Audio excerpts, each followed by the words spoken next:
You gave us a warm day. Thank you. It's fantastic. It's so wonderful to see the sun again. And the vistas, it's great. So thanks for hosting us on such a beautiful day. And Sandy and I actually and other members of our staff are on our way, not just here, but we're going to go on to Barrow for the Kivik Festival this evening, and then on to some other communities after that. It really is a good time in the session where we can spend a few days in our rural communities as well as the interior, just to get a better sense for what people are going through right now, what they're experiencing, and then be able to bring that back to Juneau just at the end of the week. So we're excited to be here, and it looks like I'm going to be back again on Friday. So I hope you'll keep the weather this nice through that time. I also want to say a great thanks to all of you for your support of the F-16 Squadron and of Eielson. You did a great job in the public meetings that have been held. I know many of you today probably saw that I sent a letter to Michael Donnelly, the Secretary of the Air Force, yesterday, in which, after meeting with AMFAS, the Alaska Military Force Advocacy Structure Team, this great group of mostly former generals and people that you know, made a recommendation that we suggest that the Air Force expand their EIS to include an alternative of bringing an F-16 squadron from Germany to here. Under the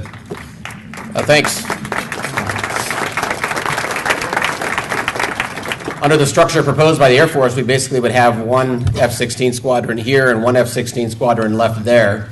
And the letter that should be in many of your email boxes describes why and how I think that, and AMFAS thinks that this alternative should be explored by the Air Force as part of their EIS. So I think that it was very creative thinking. It came out of public meetings, came out of AMFAS, good thinking, and I carried that forward on your behalf.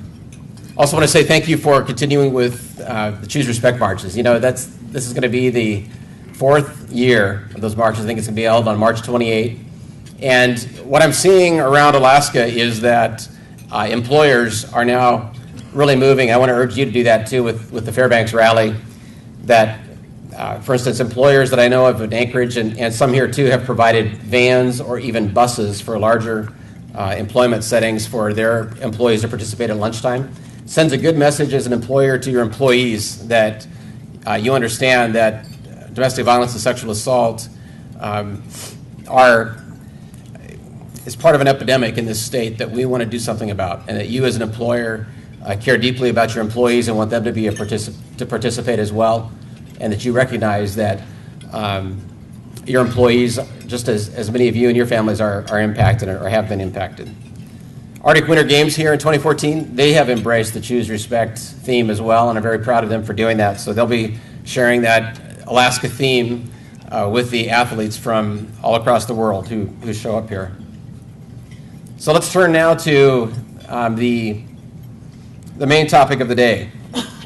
Gas for the interior now, not later. Let's talk about that.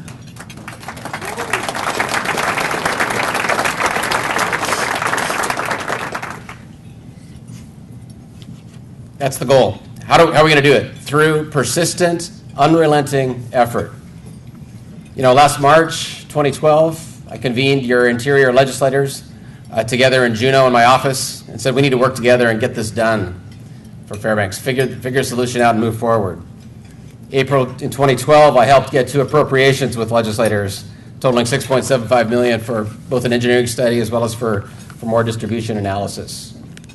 In May of 2012, signed off on those budget amounts for the interior gas project. May of 2012, I was back here in this room with all of you signing a bill for gas storage tax credits to be used as part of a plan. June through August of 2012, meetings with legislators, phone calls with stakeholders, trying to get that alignment that I spoke to you all about last May of a community-driven solution, not a top-down driven solution. And what I kept hearing was trucking solution, but the parties were not able to come together. In August, we hired Gene Theriault to be a deputy director at Alaska Energy Authority to bring a sharp focus onto interior energy and this interior energy plan, along with more sharp focus on Susitna-Watana. In September of 2012, I sent letters out to all the private sector parties, to the mayors, inviting them to put forward their best proposal.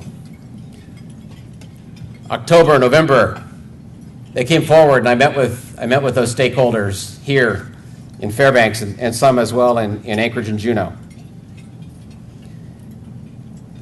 The principles for state participation in an interior energy plan I've made pretty clear. The project has got to provide lowest cost gas to as many Fairbanks area residents as soon as possible. Second, the state's investment ought to be a springboard to leverage gas for other regions or other communities in the state. And third, it's got to be a catalyst. We want to be a catalyst for private sector participation. This is not meant to be and will not be a 100% state project. It's just not going to happen that way. Still, it was obvious that everyone wasn't aligned on a project, although everybody had this sense that trucking seemed to offer the best near to midterm solution. So in December 2012, we put forward a game-changing proposal. I put my support behind a package containing $355 million worth of value to get the ball rolling on a trucking solution for LNG to Fairbanks. I carried through on my promise of that package when we submitted to the legislature the request for $50 million in general funds, and we submitted legislation to give ADA the authority to move forward with its bonding, its low-interest loans. In December of 2012, ADA went forward with a solicitation of interest. They said, we as an entity are willing to participate in an LNG facility on or near the North Slope. It's not a procurement where ADA, is going to award a bid for a liquefaction facility and poof, Fairbanks has gas. What has to happen is it's part of a commercial structure that gets put together related to liquefaction, transportation, storage, regas, distribution system. All of these pieces have got to come together. We're just going to say we are not going to rest until we see that happen. And ADA was very encouraged by the responses. ADA got 16 responses to its solicitation of interest, 2 what it calls turnkey responses, and separate offers of financing and other assistance. So ADA now has 16 responses that it is completing its due diligence on to see how we can best put together a business deal and get gas to interior residents. We're building the ADA technical team to get it done. We've been at work at that, and we're still working it. The business case consultant is on board. Engineering expertise is on board as of yesterday. Their job, in part, is to evaluate technical differences in the turnkey responses. They'll also be analyzing the size and location of the North Slope development pads that have been proposed. They'll work to determine the optimum size for North Slope storage based on the responses that have been given. They'll evaluate existing North Slope permits versus pending applications, and they're going to determine the nucleus, the financial nucleus of a commercial structure. They're working to put together a business structure that can achieve the target of first gas delivery by end of 2015, that can achieve the target residential delivery price of $15, and that can expand to supply interior and rural communities beyond Fairbanks. Basically working to cut your fuel bills in half, roughly. ADA is also soliciting private sector investors to be part of the project. I want to announce that ADA AEA, Commissioner Susan Bell and Gene Terrio over at AEA will be hosting several public meetings in the next couple of weeks here in the Fairbanks area to describe some of the options that have been put on the table by the respondents and to solicit community input on those. So they'll have a chance to describe kind of what's in front of them and what they're looking at and hear from you about those. So in the legislative session, we have, as I mentioned earlier, the appropriation of $50 million, and we have the ADA legislation. ADA cannot move forward with low-interest loans that are part of this package without that legislation. They need that authorization. So here's where you come in. Here's what I'm going to ask you to do, and this is your job. I need you to contact your legislators, and they're very supportive, but I need you to contact them, write them, talk about your support for an interior energy plan. I'm not asking you to choose sides for one company or another. Do not do that. go forward and tell your legislators in writing right now that you support moving forward the pieces of an interior energy plan. At least $50 million, the money we're talking about, as well as the ADA legislation, which is HB 74 and SB 23. It's HB 74 and SB 23. Those give ADA the authorization to move forward. Legislators need to hear the community behind them now. But when you do that, I also am going to ask you not to be Fairbanks centric. And there's a reason for this. We need other legislators to support this effort, not just interior legislators. I'd like you to not only support this for interior Alaskans, but for all Alaskans. I want you to be able to describe not only how you think this will allow the economy of Fairbanks area to grow once energy costs are slashed, but also how this project will form the backbone and can leverage natural gas for smaller communities. So that when, for example, if a 9 BCF plant, when a 9 BCF plant gets built up north, if they pull off propane, that propane can be used in other communities on the road system, the river system, as well as perhaps in the outlying areas here. How creating that backbone actually creates a transportation corridor to move that gas and to move additional volumes of gas, because it will be expandable to other areas of the state. That will help bring in other legislators if we can successfully make that case for them. So I'm asking you to do that. Also be aware that when you write that it also fits in with a gas line, because when we get a distribution system set for a trucking solution, that distribution system will be set for a gas line that comes through Fairbanks as well. So let's move to another topic to grow our economy. Lower taxes, making us more competitive on the oil production front, increasing that oil production. And you all know the challenge. You know, the challenge of declining oil production. That's the graph of our declining production. 1989, about 2.2 million barrels a day. Now we're down in the 560,000 barrels a day range or so, falling at 6% a year. We all know that challenge. We don't have a challenge, below the ground with a resource. We have a lot of oil still in the ground. Our challenge is above the ground, and that's with a tax regime that takes more at high prices than the rest of our competition. So let's talk about that for a moment. When you compare Alaska to other jurisdictions at these high oil prices, we simply are not competitive. And here's what the chart tells you that is over here. I'm just going to draw your attention to a couple numbers. So if you look at the bottom left corner, at $120 a barrel oil, so it was about, $115 yesterday. At $120 a barrel oil, a company going across the bottom, the net present value of that barrel of oil to a company in Alaska is $5.74. Keep going across. The net present value of $120 barrel oil, third column, in the lower 48 unconventional oil is worth net NPV value of $10.17. What that tells you is that we are taking more at $120 a barrel, and the net present value of that oil is worth more for them to invest their money in other jurisdictions.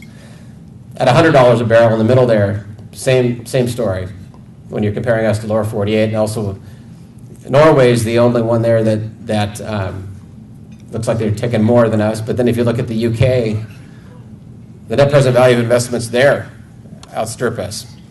And we've actually got charts of 40 different jurisdictions and how we stack up. But the bottom line is at high oil prices, that progressivity piece takes more than our competitors take. Additionally, Alaska's treasury is at risk, and this is something that we have started to communicate more fully as we've come to understand the distortion that the tax credits, particularly the capital tax credits, create for Alaskans. If you just leave the slide here, please. We pay about $1 billion in capital tax credits. This next year, we'll have to write a check for about $1 billion more. Those tax credits are not necessarily geared to new production. For example, your treasury paid the costs of a new runway on the North Slope for North Slope oil field as part of the tax credit system we have. So we'll pay $1 billion back to the companies. Progressivity will get us about $1.5 billion But progressivity, the revenue under progressivity goes away if we go to $90 a barrel, for example. That the additional revenue needed to cover the $1 billion check that we're writing for those capital tax credits, we won't have, but the obligation will still be there to the state. So we put our treasury at risk at lower oil prices with the tax credit scheme that we have now, with no guarantees of new production. So standing up for the status quo hurts Alaskans at lower oil prices. It hurts Alaskans at higher oil prices because we're not competitive. It hurts our treasury and puts us at risk at lower oil prices because of those tax credits and the way they work now. Moving to the next slide, other basins have turned decline around.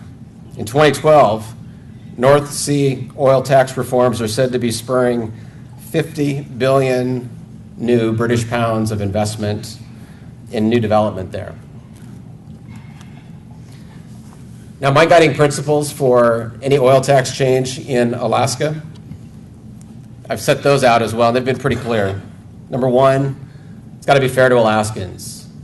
Any change has got to be fair to Alaskans. Two, it's got to be geared to foster new production. Three, it's got to be simple, and it's got to restore that balance in the system, not putting us at risk at lower oil prices. And four, it's got to be competitive and durable. We've got to be competitive in this marketplace, and we want a system that's going to last, not one that we're going to be changing in a year or two. Those are the principles. So let me run through a quick summary of what our proposal does, because it's completely different than what we've been working with the last 2 years. We've learned a lot across what's happened in the last 2 years. We've also seen positions become too entrenched to try to tinker with progressivity and tinker with capital tax credits. The positions were too entrenched, and so we said, with the help of independent financial experts, we said, we're going to start anew and do something different here. Here's a quick summary before I do a comparison, but here's a quick summary of what the proposal does. It maintains the same 25% tax rate that we have today, but it gets rid of those costly capital tax credits. Gets rid of them, so we're not writing the check for $1 billion a year. And it eliminates progressivity. So the ramp up at high oil prices that makes us uncompetitive doesn't do that. It's effectively a flat tax of 25% on oil. Now, there are some other credits that are still there under current ACEs and under ACEs modified that we're proposing, but those credits can only be taken when they're carried forward against new production.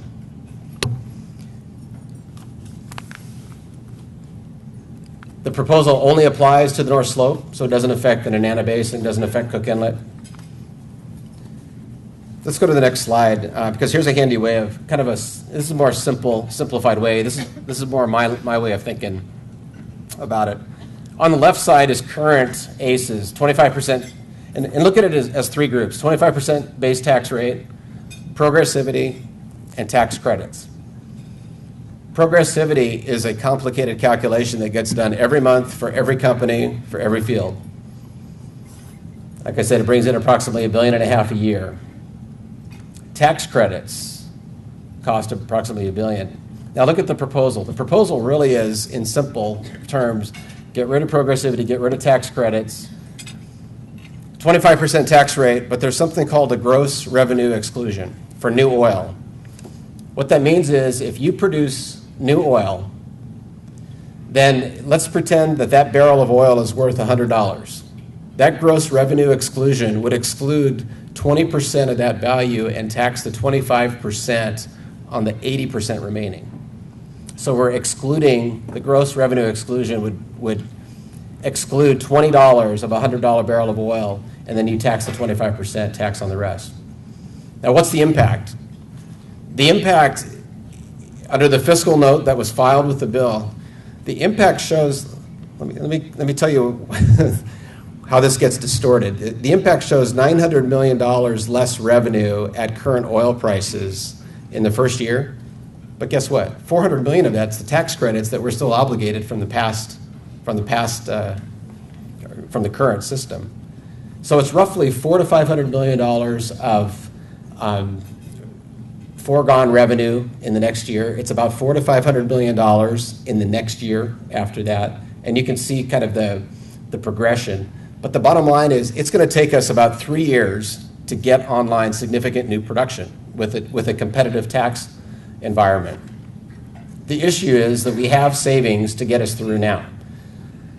If you believe, like our revenue forecasts show, that oil prices will be between $109 and $118 a barrel for the next 10 years, if you believe that, we have savings to get us through for about 10 years. If you think, as I do, that we might be in for a little bit of a price shock because the global economy is constricting, China is slowing, European debt crisis is still unsure, our own nation's fiscal woes don't exactly give us a lot of confidence. If you think that oil prices are not necessarily going to be between $109 and $118 a barrel, those savings will be exhausted sooner than 10 years. The bottom line is we have the ability, through cutting spending now and through utilizing our reserves when necessary here across the next 2 or 3 years, we can manage our way through to new production. If we wait and do nothing, we will be out of cash and out of options. And so this proposal that I put forward is certainly something I've said. We've got the financial analysis. We've got the independent financial experts testifying. Legislators have been very interested in working with us, setting up public hearings on the proposal. Just yesterday, both House and Senate Resources Committees met on the proposal and they had their first committee hearings as a Resources Committee on it. So I'm very encouraged that we have legislators who are willing and now recognize that there's a problem with production and that we have the opportunity now to increase production and increase opportunities for Alaskans. Because doing nothing is not an option. We know that we are guaranteed decline under the current system. We are guaranteed risk to our treasury if prices go below the $109, $108 a barrel with those tax credits. And we know we're not competitive on the progressivity piece. So I just wanted to bring kind of that. This is what legislators are looking at in Juneau. We need you to weigh in with what you think is important. And frankly, because I expect changes to my proposal, just as anybody who puts a bill in expects changes, I keep coming back to the guiding principles. And so I look at any change, any new proposal, like yesterday, a new proposal was thrown on the table. I said, okay, we're going to evaluate it, but we're evaluating it in light of those 4 principles. Is it fair to Alaskans? Does it encourage new production? Is it simple? Does it restore balance in a system that is distorted or imbalanced now? And does it make us competitive for the long run? All right, so moving on now to ensuring liberty. And there are lots of ways we're working to do this, but let me talk about ensuring liberty so you can keep your own money. I want to talk about how we're working to protect your paycheck and how we're working to protect small businesses. A few weeks ago, Washington, D.C. increased your payroll taxes. When those payroll tax cuts expired, everybody's payroll taxes went up. Well, did you know in Alaska, our statute has automatic increases from your paychecks and as business owners too, for your unemployment contributions. Our statute requires automatic increases whether or not the unemployment insurance fund is solvent.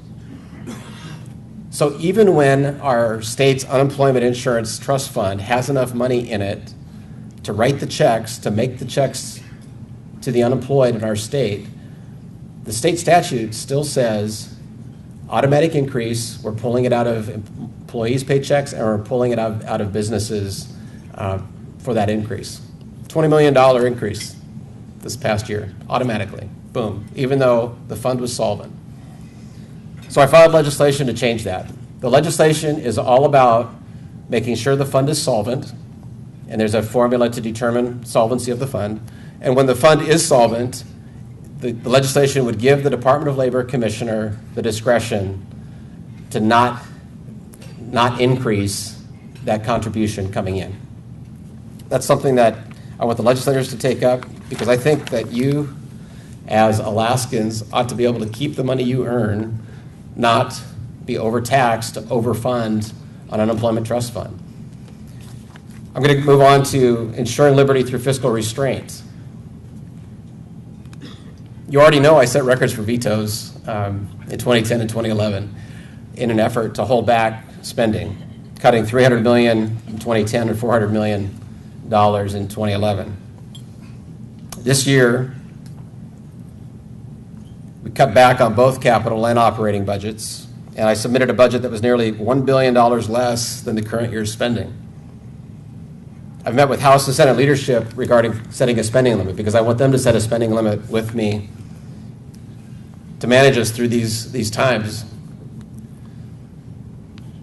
If you want to know how different it is in Juneau, how many of you, when you hear the word supplemental budget, what does that sound like to you? What does a supplemental budget sound like? More money. Yeah, it sounds like an ad, doesn't it? And historically, it has been. We submitted a supplemental budget because that's what we're required to do by law, but the supplemental budget actually decreases general fund spending.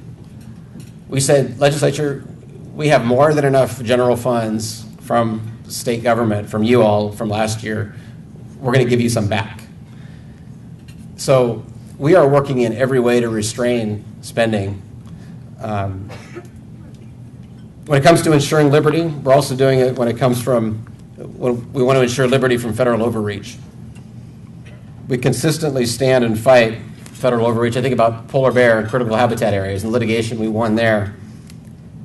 We also filed legislation this year that I think many of your membership